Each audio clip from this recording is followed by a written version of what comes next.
think a lot of times when it's going amazing, we just forget to go back to God and be like, by the way, thank you, Lord, for this win or this thing. But when we're struggling, and I imagine your first year when you're far from your family and everything's new and it's huge. Camryn, can you share like where you found God in moments of struggle for you and maybe a little bit, you don't have to tell all, but a little bit about an area of struggle? Yeah. I think back to first semester, and it's just like a lot of change that you face that first semester.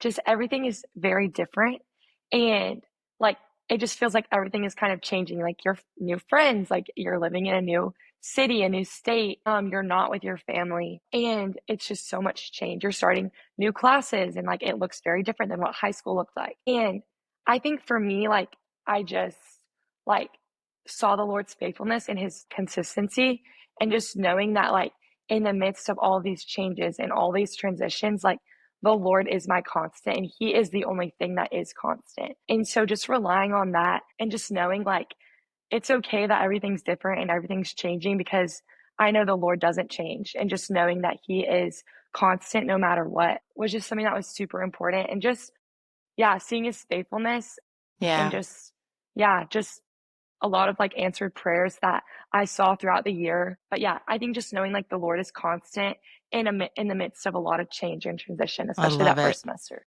I love it. So good. Caroline.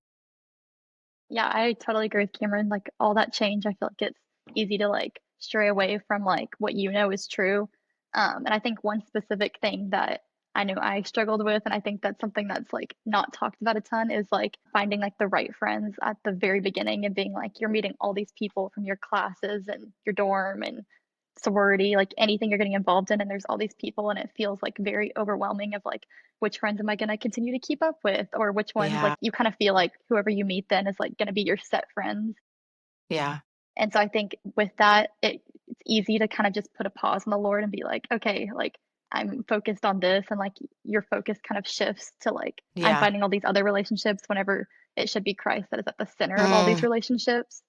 So I think that like the biggest takeaway I learned is that even though it seems easy to like rely on God to like fill the gaps of what you're missing in like these relationships, he should be like the center of it. And so I love it. you shouldn't be like rushing to like find these friendships, because I know the one thing we talked about with the girls were how friendships are built.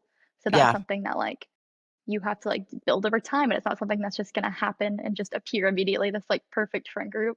Yeah. So just to remember that things are going to be built and to not rush Yeah. into it, because Well, and I think social media, you look and you're like, oh my gosh, she found her four people the first night of a date. And it's like, no, that's a photo. Like some of you Yeah. is like, and it, we were talking before we got on here about having to choose where you're going to live sophomore year so early. I'm like, how do you even know? Like it just Yeah. takes time. And so I'm glad you're saying that because again, the assumption is I'm the only one, I'm struggling, but Instagram just tells a lie that it looks so pretty and perfect, but behind the scenes is a lot of people kind of finding their way. So I love that. You're saying it's important to look for friends, but that can't be your sole focus or it will wear you out, right? Okay, Lucy, talk to absolutely. us. I feel like the biggest lesson that the Lord taught me was through the people that I was surrounded by from the get-go. He taught me really like what it means to be like live set apart but not set above.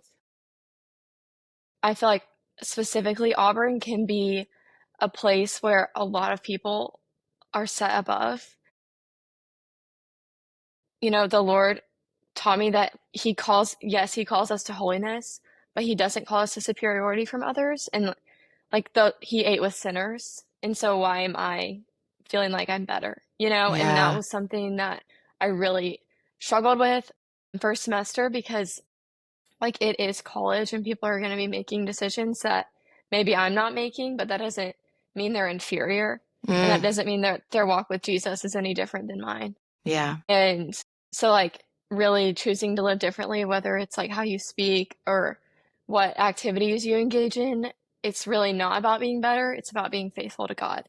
And that was something that was a hard lesson for me to learn because first semester, the choices I was making was for me to feel like I was Yeah. being better, Wow. and he really taught me that faithfulness should be marked by humility